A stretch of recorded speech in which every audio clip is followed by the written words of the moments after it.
Hey guys, how's it going? This is part 2 of our mid-September garden tour. For this one, we are going to be tackling the south garden, the cut flower garden, probably over toward the high tunnel area. We'll take a look at some of the vine crops and things like that. Part 1 we uploaded yesterday, so if you haven't seen that one, we will link it down below. In that one, we did more of like the hay racks, an update tour on that, the pond area, Hartley area, all of that around the house. So anyway, we're starting right here at the entrance to our south garden, and I think I'm just going to take one side at a time, and we'll just kind of walk down and take a look at some of the things that are looking really good right now. We've got Russian sage, the denim and lace variety, kind of tucked in on both sides. And I've got to say, and I just keep planting this one because it's just one of the best perennials. You know, it comes back fresh from the ground every year. It starts blooming midsummer and just looks like this until frost, and the pollinators love it. In between these, we have the firelight tidbits, I believe is what these ones are, and they stay smaller, and these were going strong for most of the summer, and they just recently have started to succumb. We don't think it's a water issue necessarily because they haven't been wilting at all, but maybe it is. Maybe we just need to give them a tiny bit more so that the blooms don't burn like that. But I really have been happy with how they've grown this year. We've got some echinacea in here. I typically leave, at this point of the year, we leave these up because they add some really beautiful winter structure. And it's really, like at this point, if we were to deadhead them like we did on the other side, you look over there, they don't look near as pretty as they do if you just leave them alone.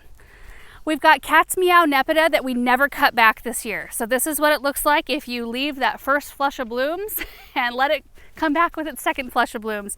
Honestly, what it does, I can tell that the center of this plant is about right here. So the first flush of blooms comes up, looks kind of like this, and then it kind of pushes down, and it still has color on it even now. But that center will flush back a brand new set of leaves and blooms again. So you just have a much more full, very full look right here. And it's a huge drift.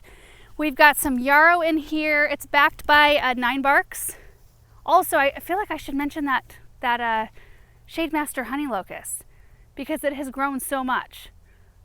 I almost feel like we could do some cleanup around the bottom a little bit.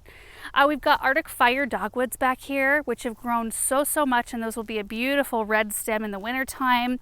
And we've got a Niagara Falls panicum. Love the structure of this grass. We've got 3 of them in this area. There's 2 right here. I've got more on the other side. But this one I think is going to be a repeat around the garden because I love how thick the leaves are on this one. So some grasses have very thin leaves. This one's very thick, so even though the top looks very fluffy, it still has a weight to it. We've got some Veronica and some gorgeous. This is the Smitten Pink Super Bells, new for next year. And I did not plant these in pots. The other ones that I planted that we showed you yesterday, I planted potting all down in the ground. These are planted without their pots and they're doing great. Back in Black Sedum. This has been a really beautiful one. And I do think I would like to maybe add a couple right back in here. So we've got a really big full drift of that. We've got the Procumbens Blue Spruce, which has grown quite a lot, I think, since when we planted it. These will grow out about 10 feet. So it will kind of undulate along the ground and go through here and in the front and around these roses, I'm hoping. And we've got the Rise Up Amber Nests. So these were, I think, a new rose last year, if I'm not mistaken. It's from Proven Winners. It was either new last year or this year. Anyway, we planted them last year, and they can either be trained into a small climber or left as a large shrub, which is what I'm doing right here. And they always look good. I love the color of these blooms. I love them as they age out. You can see in bud form if I'm not shading it. Look at how beautiful and perfect those are. They look so pretty with the blue spruce next to them, I think. It's a really pretty blend. And then if we go further on, you know, this pathway is new this year that kind of goes through, sweeps through this flower bed so we can start planting this whole area. But we've added some really pretty things in here. We've got 3 9 barks. We've got, this is a miscanthus. Can't remember the variety, but it gets nice and big. So it'll be very much so a statement grass here. This is a Durvella called Kodiak Fresh that grows about 2.5 feet by 2.5 feet. It'll just be a nice little shrub. Orange new growth and orange color in the fall. And then we've got another one of the bottle brush. So I have one of these along the west side that just is phenomenal. And I hope that this one takes and does as well as that one, in which case it will fill in this space right here. I think the tag says they'll get like 3 to 4 feet tall and wide, which they get every bit that big. And the leaves broaden out, but it's just such a pretty plant. A silver bullet, I think Artemisia right here. Nice, bright, shiny blue. And then we've got sedum that says it's suffering. It's getting way too much water. And I think it'll be okay. It's the coral jade, but we really need to get in there and pull the extra drip out. And they are close to the lawn too, so I do think they get maybe a tiny bit of overspray there. And then I planted another one of the Kodiak Fresh right here. So that's what we have in this side of the flower bed, except for there's some pretty annuals on the back side. So let's run over there and then we'll look at the next flower bed. It's basically just this. I wanted to show you what the pink cashmere superbena looks like in the ground. We have some of these in the hay racks over there in the kind of experimental area. And I just thought that I had 1, 2, 3, 4, 5 left over. I thought they'd look real pretty just in this little space right here. And they really have done well. They're pretty color. Here on the other side of the flower bed, it's kind of a repeat because I wanted the entry area to kind of look the same. So the Russian sage, firelight tidbits, and then we come in with this drift of the Tuscan sun heliopsis, which we did deadhead the first flush of bloom. So this is like, it's been in color ever since. So it usually starts blooming midsummer and then it's in bloom until a frost. They do, to me, even though they will continue blooming on top of their old blooms, they look cleaner and better if you deadhead them. So we do take after that first flush. We've got an eastern redbud right there, which will eventually shade this area, as will the honey locust on that side. This garden, it's going to be interesting as we go down the road, seeing how things evolve and how we have to change and adjust things based on light and how it like visually changes too. I mean, I can kind of visualize the canopies of all of these trees in my mind and how it's going to look, but you never know until you actually get there what it's going to actually feel like. We've got some of the Apache Rose Panicum. I love these. They're easy to tuck in. They don't get enormous and they're just so magical. This time of year, their seed heads are so pretty. We've got the Echinacea that we deadheaded, doesn't look so hot. And then we've got more Cat's Meow Nepeta. There is some monkshood back in here, which I'm not gonna even attempt getting back in there. I don't know if you can see the purple. They're like hooded flowers back there. They're so cool looking. They are poisonous plants, so be careful with those, but just like a foxglove, you know. We've got Arctic Fire Yellow Dogwoods in here. There are 3 of them, which they have grown a ton. We planted these not last season, I think it was the season before, and they suffered a lot of winter kill. And I had to cut most of it back, and a couple of them struggled a little bit, and I thought, oh, I don't know, those just might have been a little, when I planted them, I seem to remember that like maybe we were keeping them too wet in their containers because they had that kind of swamp smell. I thought, oh, I wonder if we were kind of rotting them out in their containers and kind of gave them a bad start. But they've really taken over. You can see some of the white berries right in here. They create those after their blooms are small. They're kind of insignificant, but the white clusters of berries are real pretty. We've got a little, this is it's one of the ones that's supposed to stay really small. It's getting quite large, and I can't remember if this is like the Blue Chip or Blue Chip Junior or something like that. Might have to look back and see. It's very pretty right here. We'll go in here in a minute, but right in this area, I do think I want to rework this space a bit. I want to move all the serendipity alliums. They ended up being too tall to be really close to the border. I want something that kind of graduates down a little bit more. I love the plant. So we will be moving them to just a location that's tucked back a little bit more, which might mean I just remove the front like 4 and just leave a drift here. And then I could just move the other one somewhere else. That might be the easiest way to go. That way we get that purple color. This is their seed head after they're done blooming. But then we can have something else in front that maybe picks up with the color after these are done, because at this point this is what we see for the rest of the season. And those are the kind of adjustments that just happen that you don't anticipate, and you think that maybe it'll be a little shorter, or like this ornamental oregano. We had to cut this back because it got so huge out in the full sun. I have them planted along the west side in a lot more shade. They stay a lot smaller. So in my mind, I thought, well, that's what it's going to do out here, not thinking that the light was going to be so different. Well, we put it out here, and it was it was hanging over the grass. It started to flop, so we had to end up cutting that one all the way back mid-season. So, you know, you just kind of go through each season having to make those adjustments. We do have more sedum here. I think that this stuff's getting too much water too, and that's why it's flopping in the center. We do not fertilize our sedum, and typically if you've got a flopping sedum or a flopping Russian sage, too much water, not enough sun, or fertilizer. So I think this is a too much water situation. We've got some, this is the string theory, Amsonia, so light blue blooms in the spring. But you know, our crabapple, I love the crabapple, but I don't love the hibiscus underneath it. I think I want to move that out and kind of decongest that space right there. It's just one of those spaces that I've kind of thrown stuff in, and I just need to I need to go through and fine tune and fix it. So as we go in here, we have this is the reminiscent crema. Come in, you gotta come see this one right here. These smell amazing. These are also from Proven Winners. Isn't that perfection in a rose right there? They stay small, beautiful color. I've got a few more of them over here. We've got a Weigela right there. I think, is that something ruby? It's a new one. I can't remember the name of it. It went out of my brain, but it's doing really well. Along here, we've got some lilacs. And I want to, as these grow, I want to train them up so they're like trees, and maybe pop a bench right in here so that, you know, you can sit, kind of take in the rest of the space right here. I haven't done a lot of planting right in here since this spring, so everything is pretty much just the same. The chatalpas, though, are doing so great. And Benjamin's lantana, he's so proud of this, you guys. I had it in the greenhouse. I had bought it for a project that I just hadn't gotten to. And when I was out here planting some roses, he came out here. He disappeared for a while, and he came out here carrying the plants and said he wanted to plant them over here. So that's what we did. And he's been checking on them ever since, and is just really happy with the color and how they look. The chatalpas have grown. They're still blooming. They smell amazing. They're so perfumey. And they're in our full sun, and I planted them, I think it was over 100 the day I put these in. It was 100 or 101, something like that.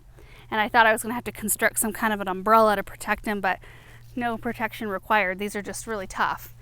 We have planted the pine right in here, and that one will get 8 by 6. There are some reminiscent pink roses. Now you got to come see these. These looked rough when I planted them, and they are really starting to look healthy. Look at that. That's like a bouquet all in one stem. The scent is really nice too. And then we've got, these are the Flavorette honey apricots right here. Also very, very beautiful. I love all the soft color roses out here. And then, you know, we just have some things that are starting to put on some nice growth. This is a Spring Grove arborvitae. Do you remember how big it was when we planted it? Like this? And it's really starting to thicken up. And I love the growth structure of these. Like North Poles are awesome where you need a skinnier hedge, and we have a lot of those. But I just love the open, kind of more natural nature of this one. It's so, so pretty. We've got a lilac right in here. Quickfire hydrangeas, the totem pole panicums. These are, I think, the newest ones we've planted.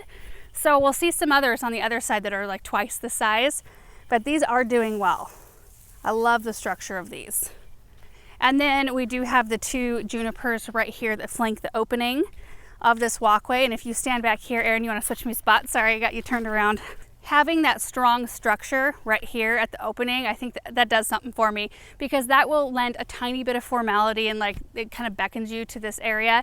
And then you enter this area where it's just a little bit more free flowing, and there's really there is no plan right there. Right here we've got some pink roses. I can't remember the name. Blush rose, something blush rose. I can't remember, but they're a really pretty color, and I like them right here. And then let's walk along the backside here, because there are a lot of beautiful things. We've got the hollyhocks. We started from seed. There's actually 2 patches right here and then right beyond it. So that'll be really pretty light yellow next year. These are the Super Bells Improved Pink, which we looked at yesterday. I planted some chamomile, just a ground cover.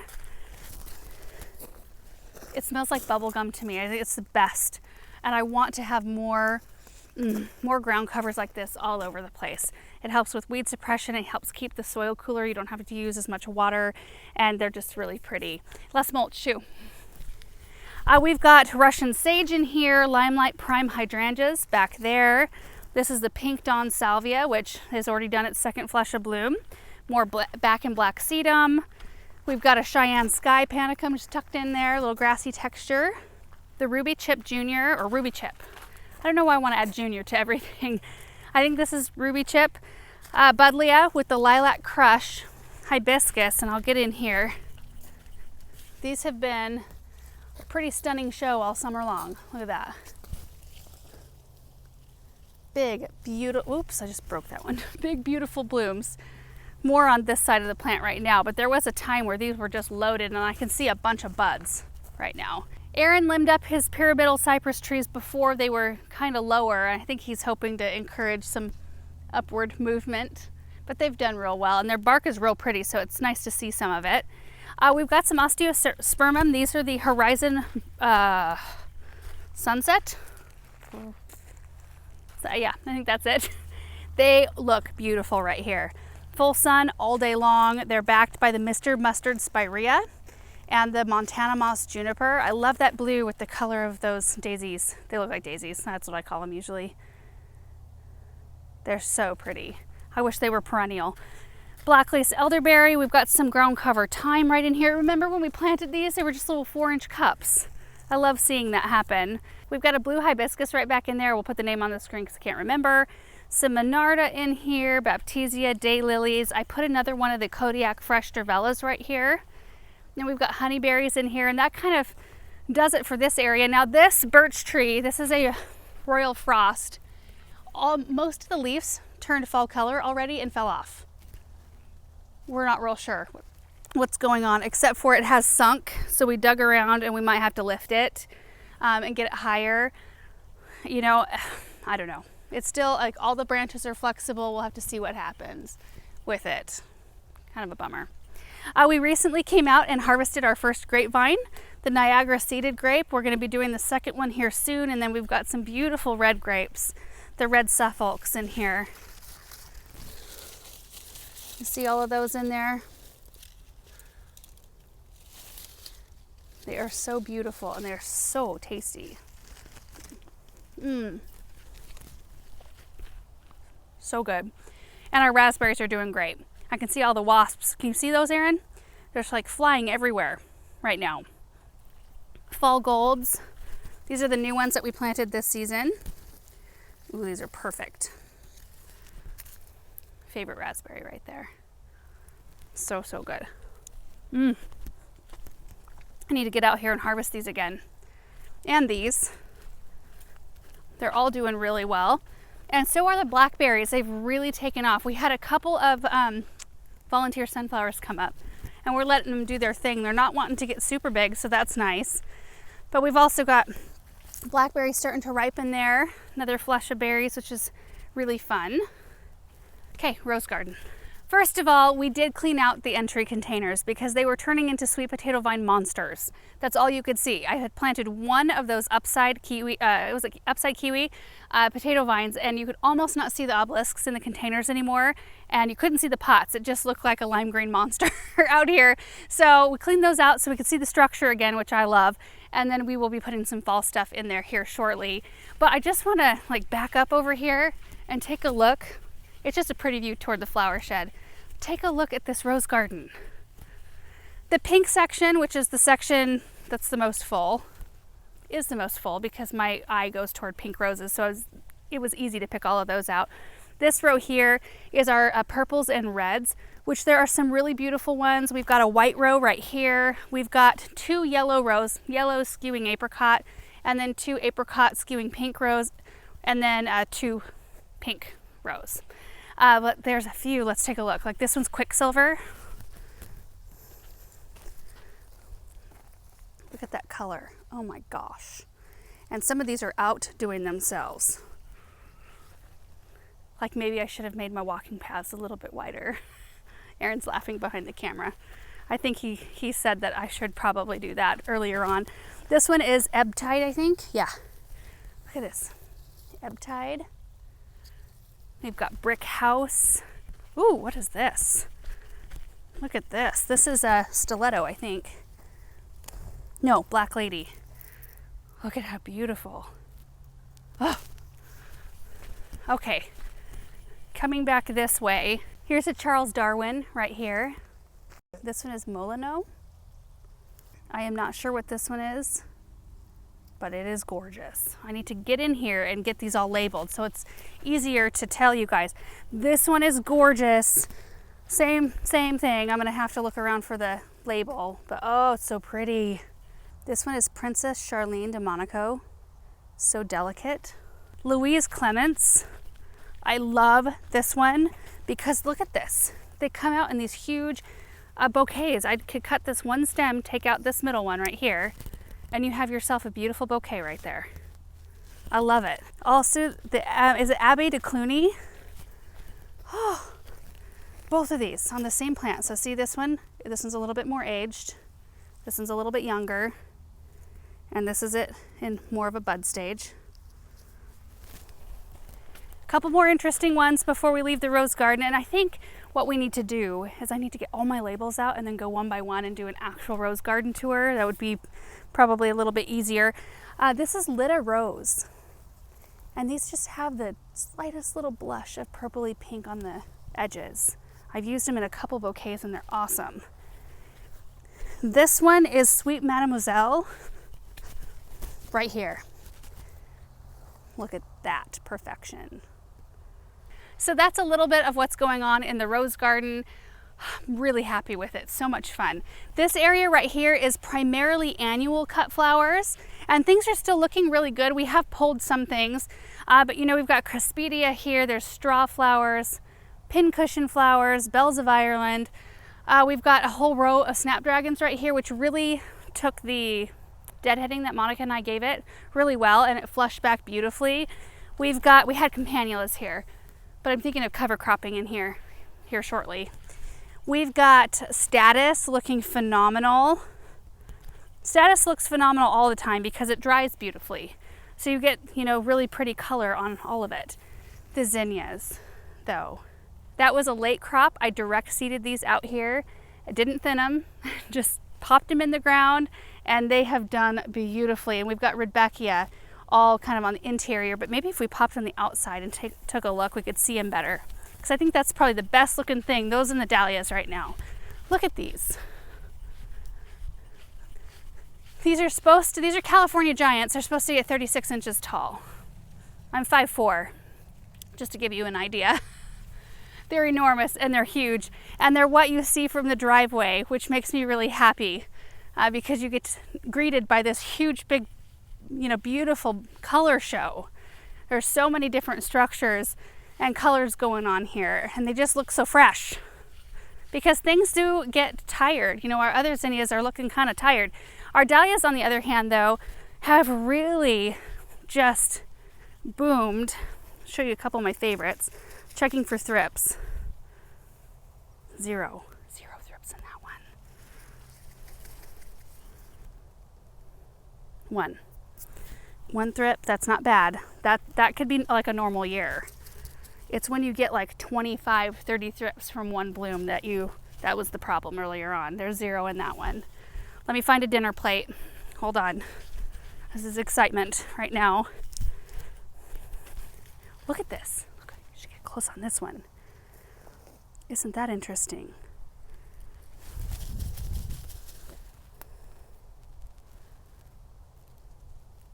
None.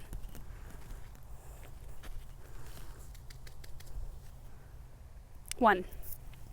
That's pretty good. I mean, I will need to check more thoroughly, but that's pretty amazing. And the colors, like this was kind of a puny patch, not gonna lie. Earlier on I thought, oh boy, not gonna winter them over anymore. One, because of the thrip issue, and that alone will make me not winter them over like we did last year, because I think they wintered over in all the debris that we mounded them up with. But I thought that maybe by having them under the ground, they just were so late to take off to get enough heat to go. I don't know, I just thought that maybe that was why things were puny, but I think they just needed some time. Honestly, when you come over this direction, you can see how many are in this area. Just gonna, little black bug, that's not a thrip.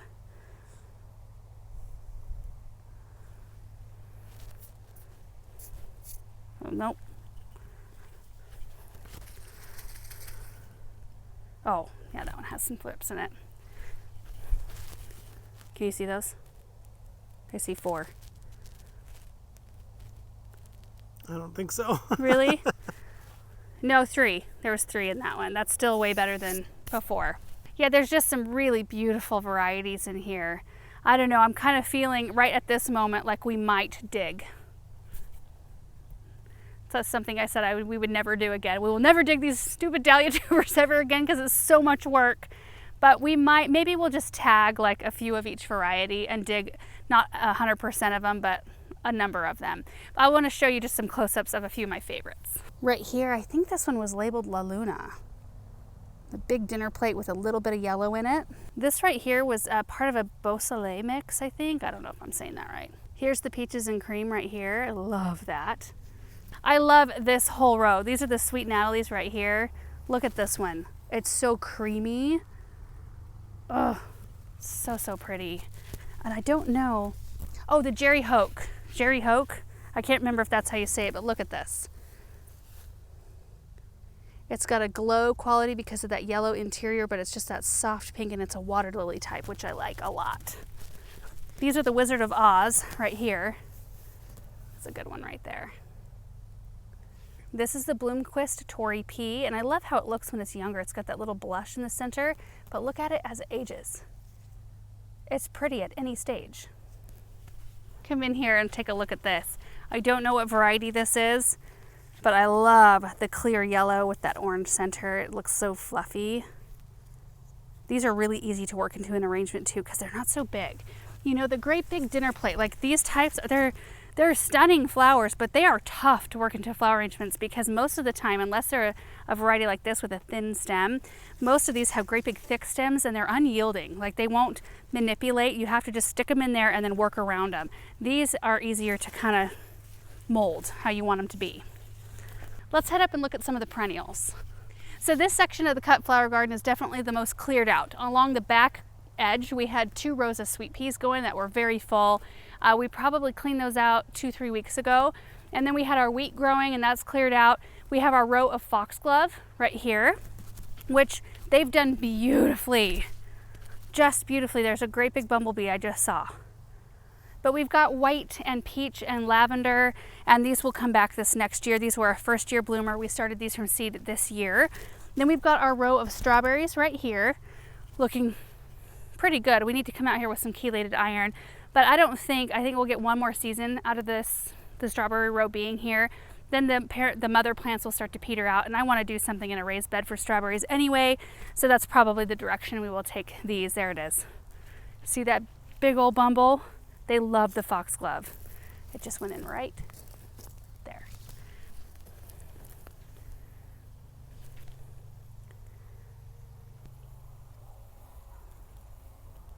Right here we've got our echinacea. This is just Echinacea purpurea, which I love having out here. I've used this several times in cut flower arrangements, and I don't know, I think it's just a really good addition to have in a perennial section, which that's the way I want to take this corner.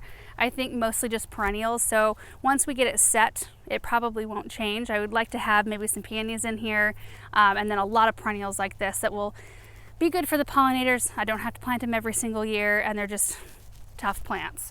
We've got some celosia in here that seeded itself from last year, but I do have some annuals, annual zinnias in here that we planted that are totally starting to peter out over there. The eryngium is beautiful. I have cut a lot of it, so this patch is looking a little thinner right here. And delphiniums right in there. Another flush of blooms. That's the third set this summer. We've got perennial rudbeckia. We've also got perennial yarrow in here. And more celosia and zinnias. One thing that we haven't done this season, and I don't know that we will do it, but we are going to be redoing the rocks right up here. We'll actually probably see if Pedro can do that and do more of a solid base since it's right outside of a door. And we'll do a little landing area and then start cultivating the flower beds. And it's just something that hasn't happened. I thought we were going to do it this year, and just, you can only do so much. And I feel like we've done a lot this year. The orchard's looking really good. I just posted a reel of the same kind of grass that we have in here. My mom and Dad seeded the same stuff in their orchard. They liked how it looked out here, and when it was longer especially, because I thought I wanted to have more of a meadow feel out here, which I do love that feel, and you should see. If you're on Instagram and haven't seen that reel yet, go find it. It's magical.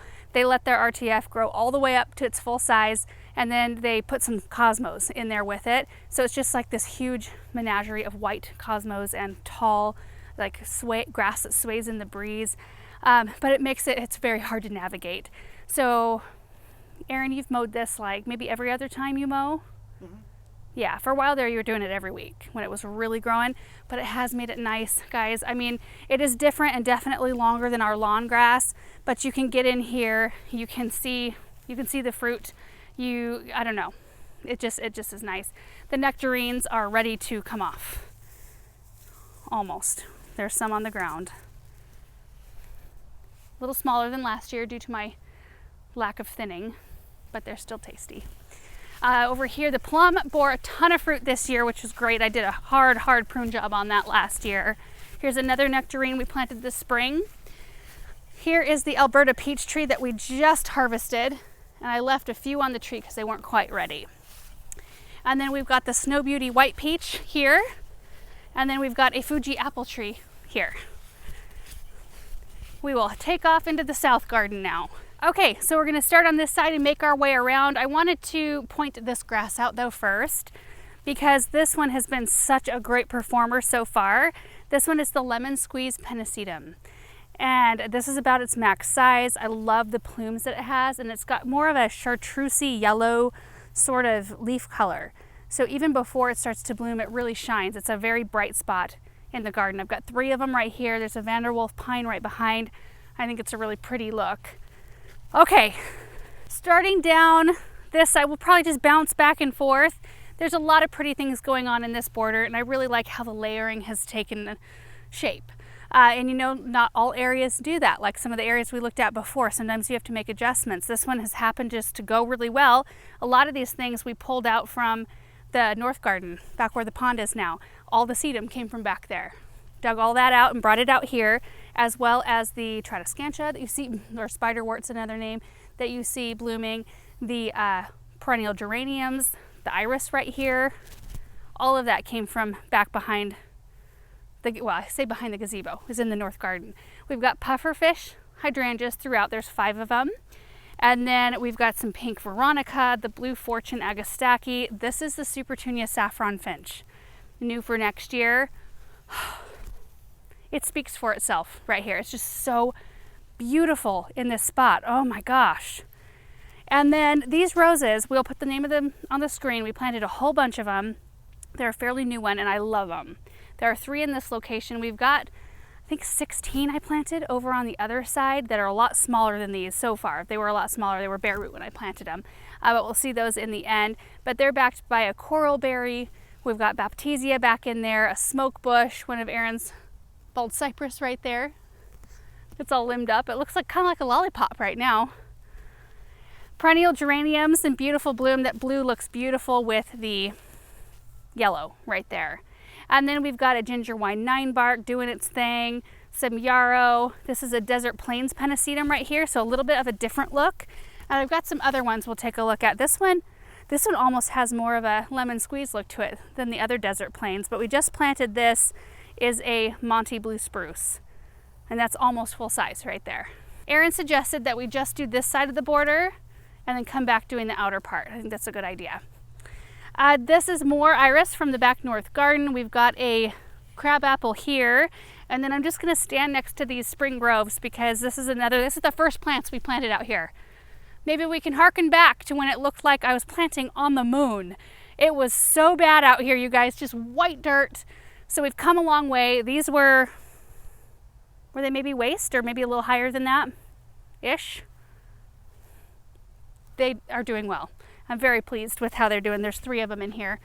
We've got some Midnight Masquerade penstemon, more perennial geranium here. We just have pockets of plants where we've just decided to pop things in. Yellow echinacea we had in here, and most of them didn't take. I can't remember what variety that one is. So I might try one more time with echinacea there because I think it would be pretty to have some yellow blooms. This is a Peter Cottontail yarrow. which really you can see some fresh blooms coming out, but we should probably have cut it back a little bit earlier. Nothing right here because I am planning on some kind of a path through here, starting there, kind of going in back into this area. So I wanted to leave it sort of clear until we decide what we're going to do in this space, because we might shift where we want the opening of the walkway to be. We've got Queen Nectarine Agastache right here, and then the Beyond Midnight Caryopteris, where we just pop those in random spots around the garden. Look at all the bees.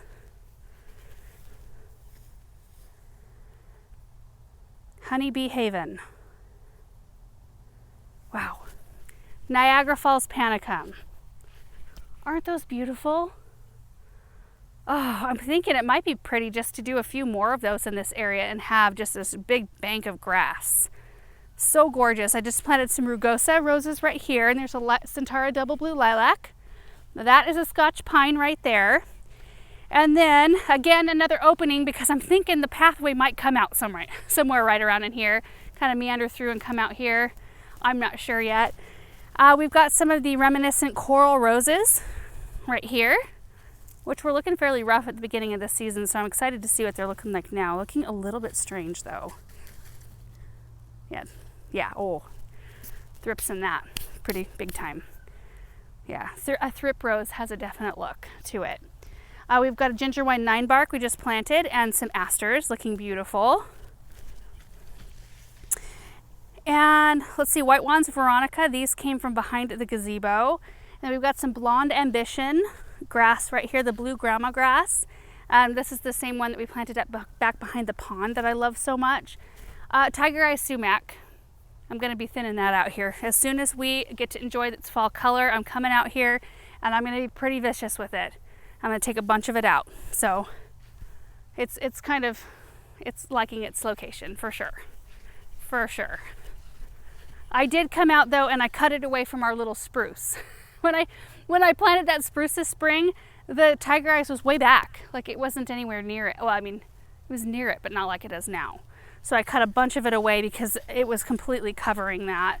We've got some Russian sage in here. This is the Apache Rose Panicum right here. And then I think this is a Fukuzumi pine. We'll put the name on the screen if I'm incorrect, but it's got this walnut in it.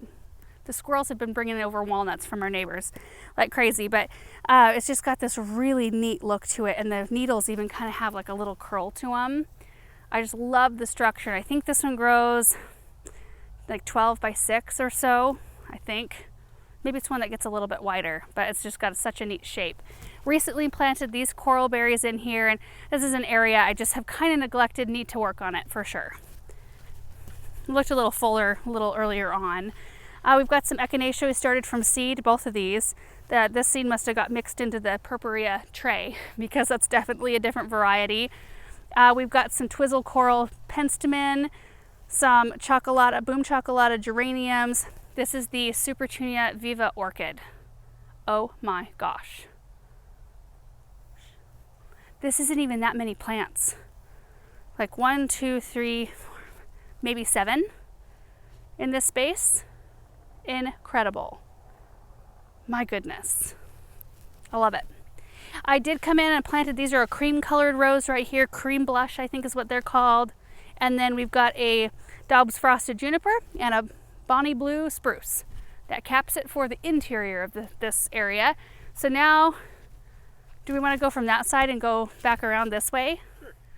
Okay, kind of ring around the rosy here. If you look over on that side, that's what we just did. So now we'll start here and we'll work our way around the outer part of this border, starting with the Desert Plains Pennisetum.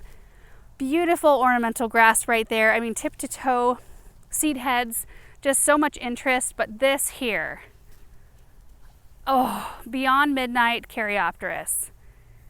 This is like the feast area for the bees. There are so many bees right here, and there's only 5 Caryopteris in this location. Oh, more desert plains. Look at that. It's kind of like spreading out into a disc. That one's got a little bit more height to it. We've got a Norway spruce right here of some variety. I can't remember what variety, but it is actually doing really well, and I'm thankful for that. We've got some Bit of Honey Heliopsis, which is that variegated Heliopsis, and some cat's pajamas Nepeta. We had Agastachian here. It was the royal raspberry, and it did not thrive twice. Echinacea was kind of iffy in this spot. So yeah, there's a lot of pockets that I like. Now that I'm walking around and having to look at them and explain them, I think, oh man, I need to get out here with some things and fill in some holes. We did cut back Baptisia that was right here, which formed a great big mass right in this area because they had spider mites. And instead of spraying, we just bagged them and got rid of them.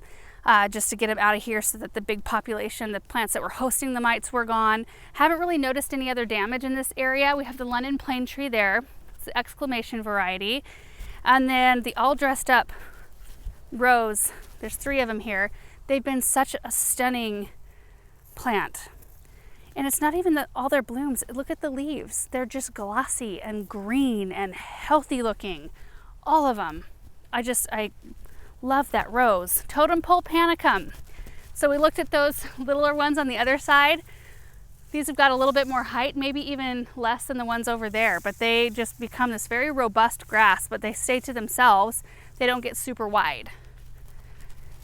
This is a European white birch. I love this tree. I look out here, there's a couple of trees I look out from our house and I'm like, oh, I love that tree. This is one of them. It's beautiful in the winter. It gets very pretty yellow fall color. I love the structure, and you can see that this is my tree and I have not limbed it up. I love the way it looks in here. It forms a little bit of a hedge sort of feel too. I think it's beautiful. We've got some Coreopsis here. I planted a lot more of these last year, but they're kind of on the edge marginal for our zone, and only 3 of them came back, but I'm kind of thankful because they were all in front of here and they got way too big last year. I mean, they were so big that you could hardly see the daylilies. We've got some Agastache in there that needs to be cut back. The daylilies, I'm thinking of removing. I don't know what your thoughts are on that, but Aaron's like, yeah. They bloom. They're pretty blooms, but they're such a shaggy plant. I don't know. I've never really was like a massive fan of daylilies, and I've tried lots of varieties, and there are some that I will, like the Salome peony display. It's like that peach double. They smell amazing. That kind of daylily I love. But anyway, so we'll be doing some moving around out here as well. We've got some Miss Ruby Buddleia that look great. And this whole space is looking like it's filling in. We've got a little spruce we just planted, perennial geraniums that have created this bank. I know they were supposed to get this big. The Sunny Rita Rose back in here, they've just been in color all season, and more totem pole panicums right back there. The Evening Rose Hibiscus. This is an amazing plant, I have to say. I think I'm going to move it because it's jarring with the other colors that we have out here. I've got the Miss Violet over there, Buddleia. Let me grab one of those blooms quick and show you.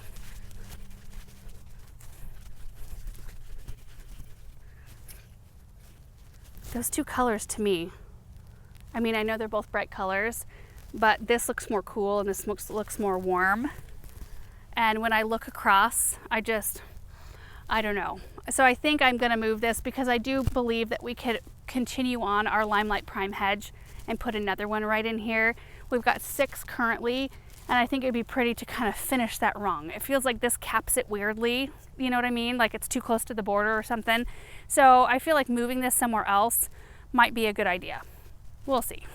And then we've got the Superbena Sparkling Amethyst, which, oh my goodness, what a stunning plant.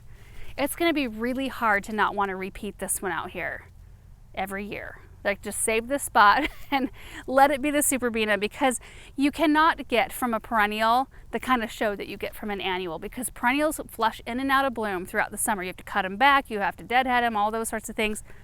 Not with this one. This one, you just pop it in the ground. You don't have to spray these for anything. We do fertilize these once a week, so there is that maintenance level, but the color that it returns is just amazing. Now, right behind them, you will notice our hydrangeas are looking a tad sad, and they didn't look like this all summer. These are the Limelight Primes. They looked amazing, and then we had that big storm come through, the tail end of the hurricane, that just dumped rain. I mean, I don't know how much rain we got, but a ton, and it flattened some of our plants, and so that's what happened. That's why all the branches are all flattened down, and we are thinking about popping more in between, like creating more of a solid hedge of these, and we might still do that at some point. Still pretty color. I'm still liking them. We did plant the Asian Moon Buddleia right behind, which in the end will be a stair step up. Is that a monarch? Oh, that's so fun. Oh, anyway, I'm totally lost. I don't know what I was talking about. The butterfly bushes, maybe? I do have another one. We picked up another one so I could finish the little hedge of those, and those should be about 2 feet taller than the hydrangeas in the end. So we should have the layer of hydrangeas and then a layer of the purple Asian Moon. And those are ones that I might let become second story plants, where I let the butterfly bush get as tall as it wants to be without pruning it too much, so that we get those blooms on the tippy top, because that's where we're gonna see them from this side of the bed. We've got the black-lace elderberries are just such a wonderful shrub, and back in there to the left of it, we planted the cinnamon curls birch tree that Isley sent out, and then to the left of that we have the blue sky Serbian spruce. Just some really beautiful things in here. It's fun to see them kind of come into their own and root in and start taking off a little bit more. We've got a red fox katsura tree back in there that's supposed to only get like 10 to 15 feet wide or so and pretty tall. We've got the Tickle Creek white bark birch that has that very fluffy look to it. And then this is another one of our patches of daylilies right in here. And these bloom peach, like a peachy orange, I think. They are prone to spider mites in our area too, and they always feel like I need to groom them. Got to get rid of stuff like that in my garden so that I feel like, you know, I can pay attention to other things. Well, I clearly don't pay enough attention to these as it is. There is an angel white lilac in the back there, and that we recently planted the 3 sting arborvitae, which you can't see. Maybe we can walk up the back side so we can take a look at the annual bed. So we'll look at those in a minute. But we've got the serviceberry here, another desert plains pennisetum. My goodness, I want to call him a penstemon so bad. This is the Jolene. Is it the beauty bush? Got a Russian sage growing in it. Yep. They've done really well. We've got 3 of those out here. This is the lilac rose from Proven Winners. What's it called? It's something lilac. I love it. I think it's so delicate and I love the color. Apollo maple. It looks like it's putting on a little bit of side growth there. A little bit. And then this area has turned out real pretty. We've got the there's a pink microchip buddleia, some sedum, the Wichita blue juniper, that's Calamagrostis, the avalanche. We've got skullcap right here. This isn't even dripped in. This just gets overspray from grass sprinklers. It's a really easy one. There's tiramisu sedum, the Sesky gold dwarf birch. We've got the Aphrodite sweet shrub, which will come in from the backside and take a look at that one. It's an amazing plant. Coralberry right here. Look at this. Oh. Look at these berries. What a beautiful show this plant is. And I planted some ground cover of some variety. I think this might be a Veronica. It's got little blue blooms on it. We've got the persimmon in the urn right there. And it's looking really nice. And you can finally see the spike coming up through it, the Dracaena. Couldn't see that for a while. The Supertunias had kind of taken it over. There's some Betony in here. This is the State of Grace rose. Look at the color on that one. And this is a very healthy plant as well. I had once in a melon echinacea in here, and every single one of, well, not every single, there's 2 left. I think I planted 10.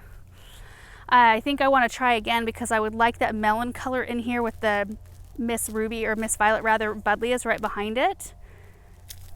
The Fall in Love Sweetly anemones are doing great in a full sun location. Japanese anemones for us have been one in the past where we've had to keep them in a sheltered area in the afternoon, protection from afternoon sun. But these, now that they're rooted in, I planted them last year as an experiment, and they did burn a little bit, even with supplemental water. And I thought, oh, I don't know if this experiment's gonna work, but let's give them some time, let them root in, and they certainly have just done well. We've got the Magical Globe birch right there. Some sedum I need to pull the water from. Again, another little overwatering issue on those. Vanessa Bell roses. These were dug up from the triangle-shaped area where we had the fountain and the boxwoods. And Erin helped me dig these up, and we barely got any roots. Remember how hard they were? They were so hard to dig. I thought we were gonna break the shovel. And they all, well, 2 of them looked like they died right away.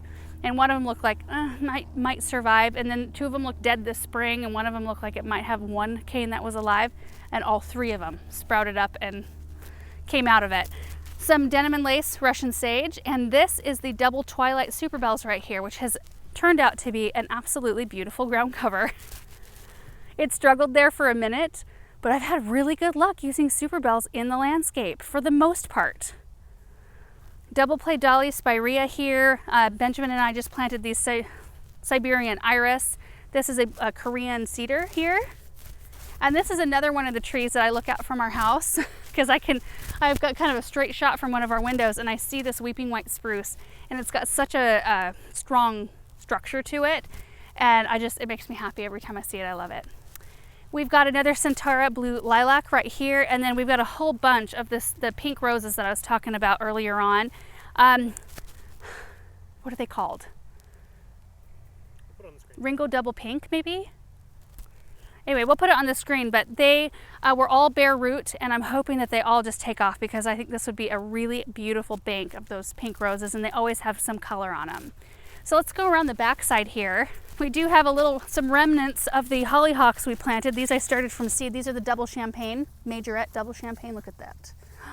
Oh, gorgeous. And there's some halo apricot right here. You should come close. Such a pretty color. And then before we get too far, we do have the Sensation honeysuckle on the fence line here on the orchard fence. I'm kind of hoping it takes off. It doesn't have drip, it just gets some water from the sprinklers in here. Maybe it would grow a little faster if it had targeted water, I don't know. But it's blooming, doing well. Okay, I want to head out toward the vine crop, so we'll just go by way of this little alley lane right here and look at some of these things back here. We do have Norway spruce and that's a flame willow. We've got some aronia back here that are doing great. There are 3 of them. Snowscape, maybe something like that. There's some berries on them. I don't know if those are edible or not. Spirea in here. Look, this aronia has a bloom. That's fun. And then popping in here just to show you this Aphrodite sweet shrub that's been in bloom, in some sort of bloom all season long. Look at that. Smell like grapes. The leaves are huge and beautiful. And this plant was, maybe this tall when we planted it last year, right? I love it. I thought it was a type that wouldn't do well here. There's a beautiful hollyhock right here. Oop, a rock on my shoe. This is the chestnut brown.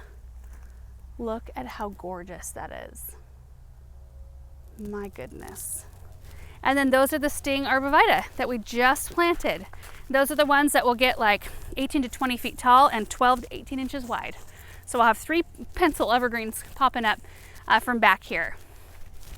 We've also got some snowball bush viburnums throughout the back here, some of which, like there's some white blooms on these. I don't know what they're doing. They usually bloom late spring and they're just throwing blooms now, again. So we've got 3 in there and those will get like 10 by 10. Arctic Fire dogwoods right here. And then we've got some beautiful annuals, just beautiful. Supertunia Vista Snowdrift. Big shrub Supertunias, the lemon coral sedum, Osteospermum bright lights white right there. Those took a while, but once they took off, they really thickened up and kind of like broadened out and providing lots of color. There's some purple fountain grass in the back. There's the plain the blue salvia covered in bees. Holy moly. Do you see that? Can you see that with, I don't know if you guys are gonna be able to see it from here, but oh my gosh. There's the sparkling rose, Superbena, Supertunia Bordeaux. There's a couple of areas we need to pull the Bordeaux out right there. But the Scaevola, the whirlwind white, also took a minute to kind of come into its own, but it's showing some really beautiful color. The sunflowers never took off. I think it's way too wet back in here. That's the Mini Vista white right here. Boy, we need to come out here and clean this up. There's a lot of Bordeauxs that were just kind of struggling when I put them in, and this area stays a lot more wet. Like it was really hard to control that in this area in order to give like the salvia the water it needed, but to be able to back off enough for the sunflowers, that was really a little bit tough. So anyway, this was a last minute plan anyway, so we didn't really have it worked out. I think if we did it again, we would have a better idea. We are hoping to put a gate in though, about right here anyway. So there'll be, you know, a post here with something beautiful and then some kind of a different sort of feel right here. Maybe that'll happen next year. Let's run over here just really quick. I'll show you a couple pumpkins that are growing, and then I think that'll be it for this tour. Yeah, see, these autumn blades haven't started showing any color yet. They're still looking just green and healthy. Our pumpkin patch is just big. Big, big pumpkin patch. I don't know how many of the Jack Be Little pumpkins I've got in here. They're the little orange ones, but they are everywhere. I did 2 hills of those. I did 1 hill of the Atlantic Giants. It's not super giant. They're ugly pumpkins anyway. I just thought it would be fun to try. There's another few. I did not pinch blooms or pinch any fruit that's set, because most of the time if you want to get a big one, you have to only let 1 pumpkin survive and then have to baby that pumpkin and all of that. I didn't do anything special for this one, but there's some beautiful Cinderellas. I think these are about ready to harvest right here. The stems look nice. There's another dark colored one right in there.